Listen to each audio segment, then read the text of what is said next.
ন্যায় নীতির ভিতরে যে আছে সেই পাশ করব। জ্ঞানে মনে হচ্ছে মির্জা আব্বাস সাহেব এগিয়ে আছে। দেশটাকে দুর্নীতিমুক্ত করে গড়ে তুলবে এমন যোগ্য প্রার্থীকে আমরা আগামী দিনে আমাদের প্রতিনিধি হিসেবে দেখতে চাই। দেশের জন্য যারা কাজ করবে আমাদের এরকম একজন লোক প্রার্থী দরকার, লোক দরকার। দেখা যায় বিএনপি আগায় আছে, হ্যাঁ পুরানা লোক না, অনেক পুরানা লোক। মির্জা আব্বাস সাহেবই আগে ছিল, এরপরে হঠাৎ করে দেখলাম নাসিরউদ্দিন পাটোয়ারি আসলো। মির্জা আব্বাস সাহেবের সাথে একটা টম এন্ড জেরির খেলা হইলো। পুরা বাংলাদেশের নির্বাচন একদিকে, ঢাকা ৮ আসনের নির্বাচন ছিল একদিকে। দুর্নীতিমুক্ত একটা বাংলাদেশ গড়তে হবে, দুর্নীতির বিরুদ্ধে জিরো টলারেন্স। যে আসক সরকার প্রধান হোক, আমরা চাই দেশের সুখ শান্তি। আমরা কখনো আর আপনার এই দুর্নীতিবাজ দেখতে চাই না।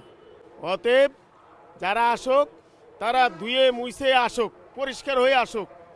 এই দেশের সমস্ত সন্ত্রাস নিপাত যাক, গণতন্ত্র মুক্তি পাক। মানুষ দীর্ঘ 17 বছর জাতাকলে ছিল, এখন মানুষ আগামী দিন নির্দ্বিধায় নির্ভয়ে ভোট দিব। সেই ভোটে যে জয়ী হবে তাদেরকে আমরা ফুল দিয়ে বরণ করে নিব। ন্যায় নীতির ভিতরে যে আছে সেই পাশ করব। তো আমি কারো পক্ষে বলতে চাই না, ইনশাল্লাহ যার ভাগ্য আল্লাহ নির্ধারণ করছে সেই আসবে। ক্ষুদ্র জ্ঞানে মনে হচ্ছে মির্জা আব্বাস সাহেব এগিয়ে আছে, কারণ উনি অনেক পুরানো এবং বৃহত্তর একটা শক্তিশালী দল বিএনপি, আর এনসিপিতে নতুন, সেই হিসাবে দেখা যাচ্ছে মির্জা আব্বাস সাহেব এগিয়ে আছে। যে আপনার দাঁড়ানোর পরে এরা 2 দিন পরে ভুলিয়া যায়। কথা বুঝছেন, যেই নিয়মে কয় এই নিয়ম পারে না, কেউই চালাইতে পারে না, সবাই নীতি খারাপ হয়ে যায়।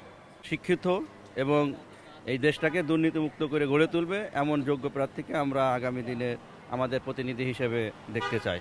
কথার লড়াই থাকুক আর যাই থাকুক, দিন শেষে কিন্তু মানুষ তার কাছের মানুষটাকেই প্রতিনিধি হিসাবে দেখতে চাইবে, যে মানুষটার কাছে যে সহজেই সে তার সুখ দুঃখের কথা বলতে পারবে, সুযোগ সুবিধাগুলোর কথা বলবে, নাগরিক সুযোগ সুবিধা পাবে এবং বিপদ আপদে মানুষ যাকে চেনে এমন ব্যক্তিকেই কিন্তু মানুষ সবসময় তার জনপ্রতিনিধি এবং প্রতিনিধি হিসাবে নির্বাচিত করে। তো সেই ক্ষেত্রে এই আসনে আমরা মনে করি যে যেহেতু এখানকার বিএনপির প্রার্থী, তিনি এখানকার স্থানীয় প্রার্থী এবং এনসিপি থেকে যিনি আসছে, আপনারা ইতিমধ্যেই সামাজিক যোগাযোগ মাধ্যমে দেখেছেন যে এলাকার মানুষ তাকে বিভিন্ন সময় বিভিন্নভাবেই তার কাছেই জানতে চেয়েছে যে আসলে আপনার বাসা কোথায় এবং আপনি কোথা থেকে আসছেন।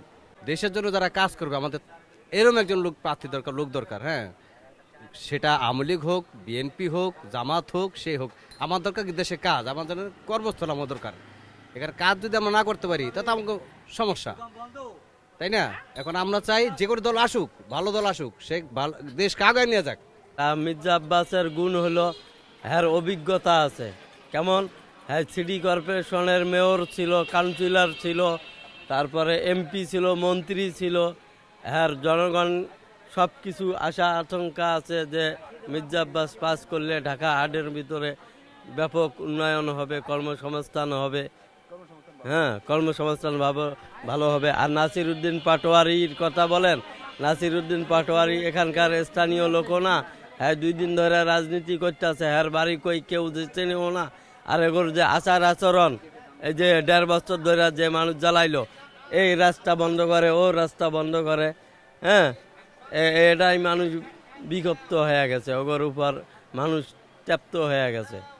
যে দল আসুক, আল্লাহর রহমতে আমরা চাই সুষ্ঠু মতন আসুক, নির্বাচন করে এরা যেন সুষ্ঠু মতন নির্বাচন করুক, এটা আমরা কামনা জানাই। দেখা যায় বিএনপি আগায় আছে, হ্যাঁ পুরানা লোক না, অনেক পুরানা লোক।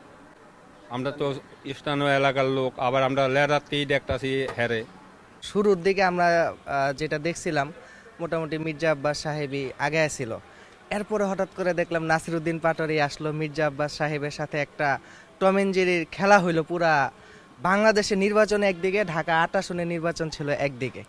তো সব মিলাইয়া এই এলাকার মধ্যে সত্যি বলতে মির্জা আব্বাস হচ্ছে অনেক হেভিওয়েট একটা প্রার্থী, আর নাসিরউদ্দিন পাটোয়ারিও বেশ ভালো একটা ফাইট দিছে, মুখের কথায় ফাইট দিছে, যুক্তিগত লজিক্যালি ফাইট দিছে বা অনেক কথা বলছে।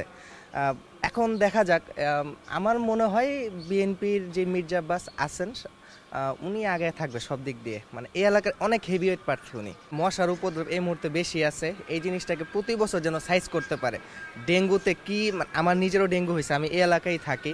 প্রচুর পরিমাণের হ্যাসেল যায়, বডির উপরে টর্চার যায়, ফ্যামিলি মেম্বারদের ডেঙ্গু হইলে হাসপাতালে টানা হেঁচড়া করে। এইটা 1 নম্বরে আমার চাহিদা থাকবে যে মশার উপদ্রব বলেন বা ডেঙ্গুটাকে যেন নিয়ন্ত্রণে আনতে পারে ওই পরিমাণের একটা ব্যবস্থা যেন সিটি কর্পোরেশনের মাধ্যমে এলাকায় নেওয়া হয়, এটা হলো প্রথম চাওয়া। কারণ আমি নিজে সাফারার এটা নিয়ে। দুর্নীতিমুক্ত একটা বাংলাদেশ গড়তে হবে, দুর্নীতির বিরুদ্ধে জিরো টলারেন্স যেন থাকে। আমরা অনেক সময় সরকারি কাজে অফিস আদালতে যাই, দেখা গেছে যে আপনার 500, 1000, 2000 টাকা না দিলে ভিতরেই যাইতে পারি না, অ্যাপয়েন্টমেন্ট তো পরের হিসাব। তো এইরকম প্রত্যেকটা কাজেই একটা দুর্নীতি জড়াই আছে আমাদের দেশে। এইটাকে জিরো টলারেন্স এনে একটা ভালো অবস্থানে যেন নিতে পারে বাংলাদেশকে বা আমাদের এই ঢাকা 8 আসনের প্রতিষ্ঠানগুলোকে, এইটা একটা চাওয়া থাকবে।